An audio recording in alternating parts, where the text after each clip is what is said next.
Battle of செசிவியார். இந்த செசிவியார் battle ரொம்ப அதி தீவிரமடைய ஆரம்பிச்சிருக்குது. அது கூடவே இந்த செசிவியாருக்கு பக்கத்துல இருக்கக்கூடிய செட்டில்மெண்ட்ஸ் எல்லா பக்கத்துலயும் சண்டை நடந்துகிட்டு இருக்கு.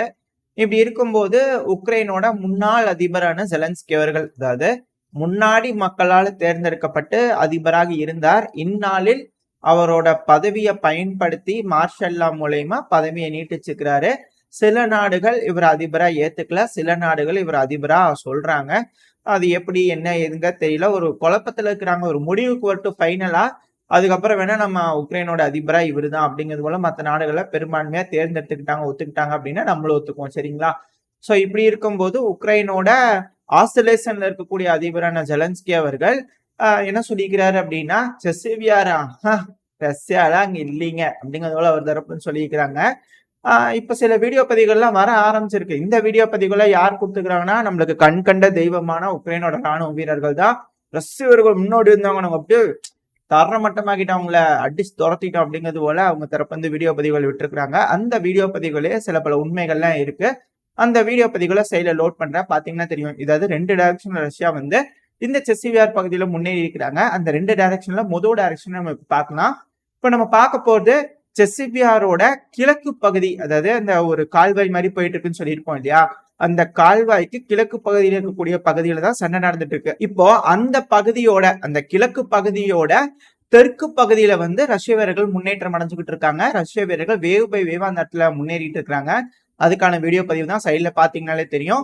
முதல் மரவரிசை 2வது மரவரிசையை கடந்து அந்த ஆர்மட் வெஹிக்கிளை தாக்குறதுக்கு என்னென்னமோ ட்ரை பண்ணி பாக்குறாங்க, ஆர்ட்லரி எல்லாம் தாக்குறாங்க. பட் இருந்தாலும் அது எதுவும் வேலைக்கு ஆகல. அது வாட்டுக்கு பஸ் சர்வீஸ் அடிச்சுக்கிட்டு இருக்குது. ஏன்னா இது ஒன்றும் இல்லை, 4 நிமிஷத்துக்கு இருக்கும் இந்த வீடியோ மொத்தம். நான் ஒரு இம்பார்ட்டன்டான மூமெண்ட்ஸை மட்டும் உங்களுக்கு கட் பண்ணி காட்டுறேன்.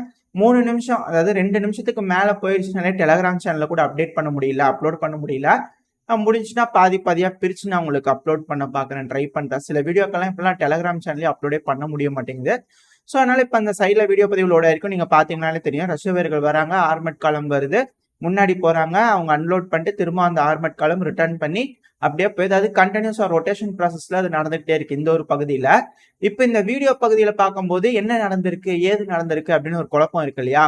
இப்ப நம்ம அந்த மேப்ல பார்க்கும்போது தெளிவா இந்த பகுதியில என்ன நடந்திருக்கு, அது எந்த பகுதியில் நடந்திருக்கு அப்படிங்கறத நம்ம பார்ப்போம். இந்த மேப்ல ஒரு சின்ன அப்டேட் இருக்கும். இந்த சைட்ல வந்து பாத்தீங்க அப்படின்னா ஒரு மினி மேப் இருக்கும். ஸோ நீங்க கன்ஃபியூஸ் பண்ணிக்க வேணாம். நான் ஜூம் இன் பண்ணும்போது எந்த பகுதியில இருக்கு அப்படிங்கிறது உங்களால இந்த மினி மேப் மூலயமா பார்த்துக்க முடியும். இப்ப நம்ம இந்த கல நிலவரத்துக்கு போயிடலாம், செசிவியார்ல என்ன நடந்திருக்குன்னு சொல்லிட்டு. இந்த செசிவியார் எங்க இருக்கு அப்படின்னா, ரஷ்யாவோட கட்டுப்பாட்டுக்குள்ள இருக்கக்கூடிய டொனஸ்க் பகுதியில தான் இந்த செசிவியார் வரும். டொனஸ்க்னாலும் பக்முட்டுக்கு புறநகரத்துல இருக்கக்கூடியதுதான் செசிவியார். இந்த செசிவியாருக்கு 2 பகுதியா பிரியுது. ஒரு பகுதி வந்து பாத்தீங்கன்னா செசிவியாரோட மிக பிரதானமான பகுதி, இந்த ரிவர் மாதிரி இருக்கு இல்லையா, இதுதான் வந்து பாத்தீங்கன்னா அந்த கால்வாய். அந்த கால்வாய்க்கு கிழக்கு பகுதியில் இருக்கக்கூடிய செசிவியார் தான் வந்து இந்த ஒரு சின்ன பகுதி. இந்த பகுதிக்காக தான் சண்டை நடந்துகிட்டு இருக்கு இப்ப ரஷ்யா. நம்மளுக்கு பார்த்தாலே தெரியும், மேல வந்து பாத்தீங்கன்னா கலினின்காவை பிடிக்கிறதுக்காக ரஷ்ய வீரர்கள் முன்னேறிட்டு இருக்காங்க. கீழே இந்த கிழக்கு பகுதிக்கு கீழேயும் காட்டு பகுதி இருக்கு, அந்த காட்டு பகுதியும் ரஷ்யாவோட கட்டுப்பாட்டுக்குள்ள வந்திருக்கு. இன்னும் சில பகுதி கிரே ஜோனா இருக்கு, அவ்வளவுதான். இப்போ இந்த கிழக்கு பகுதியில இருக்கக்கூடிய செசிவியாரோட தெற்கு பகுதியில தான் ரஷ்ய வீரர்கள் வந்து சண்டை பிடிச்சுக்கிட்டு இருக்காங்க. இப்ப அந்த வீடியோல பார்க்கும் போதே உங்களுக்கு தெரிஞ்சிருக்கும், ரஷ்ய வீரர்கள் வந்து பாத்தீங்க அப்படின்னா இந்த ஃப்ரண்ட் லைன் இருக்கு இல்லையா, அதை நம்ம இப்போ தூக்கி விட்டுறலாம். ரஷ்ய வீரர்களோட ஆர்மர்ட் வெஹிக்கிள் வந்து பாத்தீங்கன்னா இந்த மேப்பை நம்ம டில்ட் பண்ணும்போது உங்களுக்கு எக்ஸாக்டா இந்த வீடியோ எப்படி இருந்தது அப்படிங்கிறது தெரியும். ஸோ ரஷ்ய வீரர்கள் இந்த டைரக்ஷன்ல தான் வருவாங்க. இந்த பகுதியில வரும்போது தான் உங்களுக்கு தெரிஞ்சிருக்கும், இந்த மரவரிசையெல்லாம் இருக்கு இல்லையா, இந்த இடத்துல தான் ட்ரெஞ்ச் இருக்கும். அந்த வீடியோ வேணாலும் நான் சைட்ல வந்து இப்போ இந்த இடத்துல பாஸ் பண்ணி காட்டுறேன் உங்களுக்கு ஒரு இமேஜா. அது எப்படி அங்க ட்ரெஞ்ச் இருக்கு, அது இந்த இடம் தான் அப்படின்னு சொன்னா, நம்ம ட்ரெஞ்ச் வந்து ஆல்ரெடி மார்க் பண்ணியிருக்கோம். இந்த மார்க் பண்ணிருக்கு இல்லையா அந்த பிளாக் கலர் லைன்ஸ், ஸோ அது எல்லாம் வந்து பாத்தீங்கன்னா ட்ரெஞ்சு. உங்களுக்கு கிளியரா தெரிஞ்சிருக்கும், இது நம்ம ஸ்ட்ரீட் மேப்புக்கு மாத்தினா தெரியும். ஸோ இந்த இடத்துல மார்க் பண்ணிக்கிறோம் இல்லையா, இது வந்து பாத்தீங்கன்னா ட்ரெஞ்சா இருக்கும்.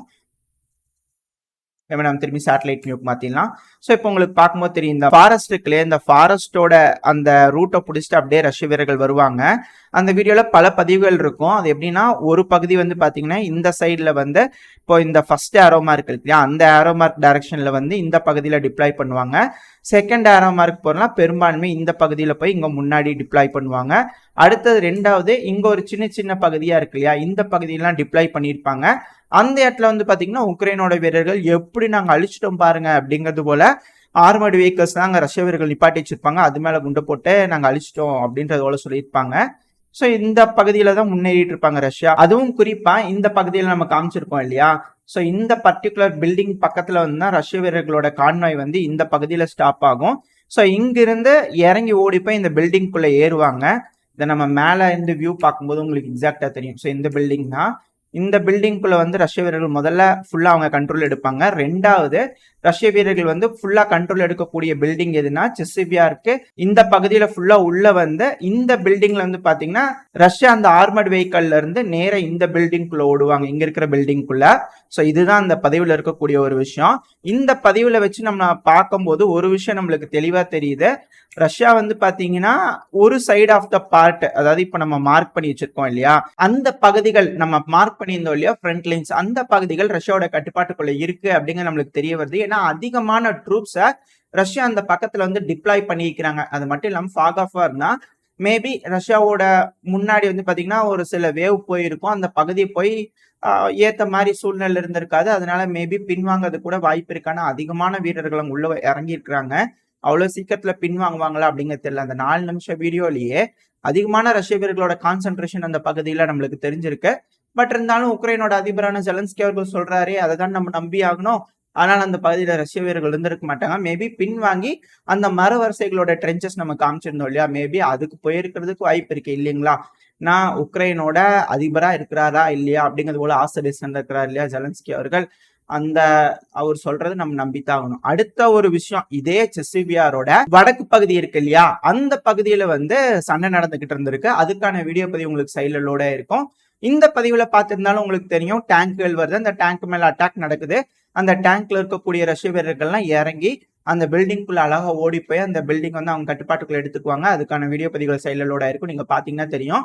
இதுவும் தொடர்ந்து வேவ் பை வேவ் தான். சும்மா ஒரு வண்டி மட்டும் உள்ள வந்துருச்சு அப்பனா இல்ல, தொடர்ந்து வண்டிகள் வந்துகிட்டே இருக்கும். அந்த வீடியோ 1ல பார்க்கும்போது நீங்க சைட்ல பார்க்கும்போதும் நான் உங்களுக்கு காட்டுறேன், வேரியேஷன்ஸ் காட்டுறேன், எத்தனை டைம் அந்த ஆர்மர்டு வெஹிக்கிள் வந்து வந்துட்டு போகுது அப்படிங்கறத வந்து உங்களுக்கு காட்டுறேன். ஸோ அதே போல இங்கேயும் வந்து பாத்தீங்கன்னா வேவ் பை வேவா ரஷ்ய வீரர்கள் வந்து தொடர்ந்து உள்ள வந்துகிட்டு தான் இருக்கிறாங்க. அதுவும் சில பில்டிங் வந்து அவங்க கட்டுப்பாட்டுக்குள்ள எடுத்துக்கிறாங்க. ஆனாலும் செசிவியாருக்குள்ள ஒரு ரஷ்ய வீரர் கூட இல்ல அப்படிங்கிறது போல உக்ரைன் தரப்பு சொல்லிக்கிறாங்க. இது எப்படி அப்படிங்கிறது தெரியல. உக்ரைனுக்கு வந்து யானை பலம் இருக்கு இல்லையா, அதனால ஏதாவது செஞ்சிருப்பாங்களா இருக்கும். இப்ப நம்ம அந்த மேப்ல பார்ப்போம் இந்த பகுதியில் என்ன நடந்திருக்கு அப்படிங்கிறது போல. இந்த பதிவு செசிவியாரோட கிழக்கு பகுதி இருக்கு இல்லையா, அந்த கால்வாய்க்கு கிழக்குல இருக்கக்கூடிய அந்த பகுதியை, அந்த பகுதியோட வடக்குல தான் வந்து பாத்தீங்கன்னா எடுக்கப்பட்ட ஒரு பதிவு. இதை நம்ம அப்படியே டில்ட் பண்ணோம்னா உங்களுக்கு தெரியும். ஸோ இந்த பகுதியில தான் வந்து பாத்தீங்கன்னா ரஷ்ய வீரர்கள் அப்படியே முன்னேறி ஒரு ஆர்மர்ட் வெஹிக்கிளா வந்து பாத்தீங்கன்னா இந்த ரோட பயன்படுத்தி உள்ள வரும். ஸோ அந்த ஃபுல்லா டெஸ்ட்ராய் ஆயிருந்தது இல்லையா, அந்த வீடுகள்லாம் ஃபுல்லா டெமாலிஷ் பண்ணியிருந்தாங்க இல்லையா, அது இந்த பகுதி தான். ஸோ அப்படியே ஆர்மர்ட் வெஹிக்கிள் இந்த பகுதியில் வரும். இந்த பகுதியில் வந்து இந்த பில்டிங்ல தான் எந்த பில்டிங்குள்ள போறது அப்படிங்கிறது போல யோசிப்பாங்க. ஸோ பிரதானமா அந்த வீடியோ பதிவில் காட்டப்பட்டது வந்து பாத்தீங்கன்னா இந்த ஒரு பில்டிங். ஸோ இந்த பில்டிங்ல வந்து பாத்தீங்கன்னா ரஷ்ய வீரர்கள் பெரும்பான்மையா வந்து உள்ள போயிட்டு இருக்கிற மாதிரி இருக்கும். அது கூடவே இந்த பகுதி இருக்குது இல்லையா, இந்த எல் ஷேப்ல ஒரு பில்டிங்ஸ் இருக்கு இல்லையா, ஸோ இந்த பில்டிங்ஸ்லயும் வந்து பாத்தீங்கன்னா தாக்குதல் நடக்கிற மாதிரி காமிச்சிருப்பாங்க. பட் ஆனா நம்மளுக்கு தெரிஞ்ச வரைக்கும் குறைஞ்சபட்சம் ரஷ்ய வீரர்கள் இந்த பகுதியிலாவது உள்ள வந்து இருந்திருக்கலாம், ஒரு வேலை வந்து இருந்திருக்கலாம்.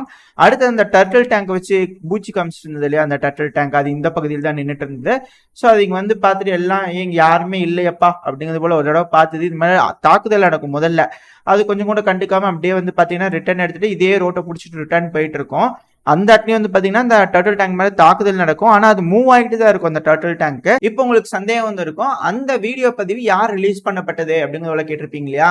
இந்த வீடியோ பதிவு உக்ரைனோட கராக்கன் பிரிகேட் இருக்கு இல்லையா, அவங்க தரப்புல இருந்து வெளியிடப்பட்ட ஒரு வீடியோ பதிவு தான் அது.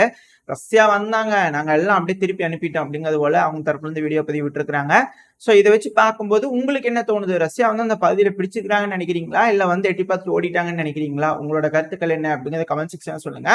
ஆனா உக்ரைன் தரப்பு இருந்து என்ன சொல்லிக்கிறாங்க, அங்க ரஷ்யா இல்ல, வரவே இல்லை, எட்டி கூட பார்க்கல, நாங்க துரத்தி விட்டோம் அப்படிங்கிறத சொல்லிக்கிறாங்க. முடிவு உங்க கையிலேயே விட்டுறேன், நீங்களே அலசி ஆராய்ஞ்சு வந்துக்கிறாங்களா இல்லையா அப்படிங்கிற முடிவுகளை நீங்க எடுத்துக்கணும். ரெண்டாவது, இதே போல இந்த பகுதிகளை பிரஷர் கொடுத்துக்கிறாங்க இல்லையா, சோ அப்படி பிரஷர் கொடுக்கும்போது இதுக்கு கீழே இருக்கக்கூடிய கிஸ்லிவ்கா பகுதி எங்களோட கட்டுப்பாட்டுக்குள்ள வந்துருச்சு அப்படிங்கிறது போல ரஷ்ய வீரர்கள் வந்து பாத்தீங்கன்னா பிளாக வச்சு, அதுவும் ஓப்பனா வெளியே வந்து நின்று 2 வீரர்கள் பிளாக பிடிச்சி வீடியோ பிடிச்சி காமிச்சிருப்பாங்க. அந்த காட்டுற சைட்ல வீடியோ பதிவு லோட இருக்கு, பாத்தீங்கன்னாலே தெரியும். சோ கிஸ்லிவ்கா இந்த பகுதியில வந்து ரஷ்ய வீரர்கள் பிரஷர் கொடுக்கும்போது அங்கேயும் வந்து பாத்தீங்கன்னா கிஸ்லிவ்காலே ஒரு அட்டாக் நடந்திருக்கு. சோ அப்படி அட்டாக் நடக்கும்போது ரஷ்ய வீரர்கள் வந்து முன்னேறி வந்து சில பகுதியில் அவங்க கட்டுப்பாட்டுக்குள்ள எடுத்துக்கிட்டாங்க. அங்க ஒண்ணுமே இல்லை, அந்த வீடியோ பதிவு பார்த்தாலே நமக்கு தெரியும். பட் இருந்தாலும் அந்த பகுதியை அவங்க கட்டுப்பாட்டுக்குள்ள எடுத்துட்டாங்க. கூடிய சீக்கிரம் ரஷ்ய பகுதி இந்த கவுண்டர் அஃபென்சிவ்னு சொல்லி உக்ரைன் வந்து சில பகுதிகளை பிடிச்சிருந்தாங்க இல்லையா, அது எல்லாத்தையுமே ஜீரோ ஆக்கிடுவாங்க ரஷ்யன்ஸ் அப்படிங்கிற சொல்லப்பட்டது. ஏன்னா இந்த கிஸ்லிவ்கா, ஆண்ட்ரிவ்கா இந்த பகுதியெல்லாம் வந்து முன்னேறி இருந்தாங்க. இப்போ பார்ப்போம், இன்னும் கூடிய விரைவில் உக்ரைன் தரப்பு ஒத்துக்கிறாங்களா என்ன அப்படிங்கிறது தெரியல. ஏன்னா இன்னும் உக்ரைன் தரப்புல வந்து கிஸ்லிவ்கா முழுவதும் ரஷ்யாவோட கட்டுப்பாட்டுக்குள்ள வந்துருச்சுன்னு ஒத்துக்கிறதுக்கு அவங்களுக்கு மனசு வரல. மீடியா ஸ்டண்ட் தான். ஏன்னா பெருமளவுல அதிகமான வீரர்களை இழந்து இந்த பகுதிகள்லாம் பிடிச்சிருக்கிறாங்க அப்படிங்கிறது ஒல்லாம் வந்து சொல்லிட்டு இருக்கிறாங்க இல்லையா. இப்ப இந்த பகுதிகள்லாம் இன்னுமே ரஷ்யா வந்து திரும்பவும் மீட் எடுத்துட்டாங்க அப்படிங்கும் போது அவங்க செஞ்ச எஃபர்ட், பொருள் செலவு, உயிர் சேதங்கள்லாம் வீணா போகுது இல்லையா. அதனால இப்ப இதை திசை திருப்பறதுக்காக வேற ஏதாவது ரஷ்யாவுக்குள்ள மிக பிரம்மாண்டமான ஒரு அட்டாக் பண்றதுக்கு வாய்ப்புகள் இருக்கு அப்படிங்கிற சொல்லப்பட்டு வருது. சோ என்ன நடக்குது இந்த ரஷ்யா உக்ரைன் பிரச்சனையில அப்படிங்கறது தொடர்ந்து நம்ம பார்த்துக்கிட்டே இருப்போம். இந்த பதிவு உங்களுக்கு பிடிச்சிருக்கா? உங்களுக்கு பிடிச்சினா லைக் பண்ணி உங்க ஃப்ரெண்ட்ஸ் அண்ட் ஃபேமிலியோட ஷேர் பண்ணிக்கோங்க. அது கூடவே மறக்காம இந்த பதிவை பத்தின உங்களோட கருத்துக்களை கமெண்ட் செக்ஷன்ல சொல்லுங்க. இந்த பதிவு நல்லா இருக்குன்ற நம்பிக்கையில அடுத்த பதிவில் உங்களை சந்திக்கிறேன். அது வரைக்கும் ஸ்டே சேஃப். Bye bye.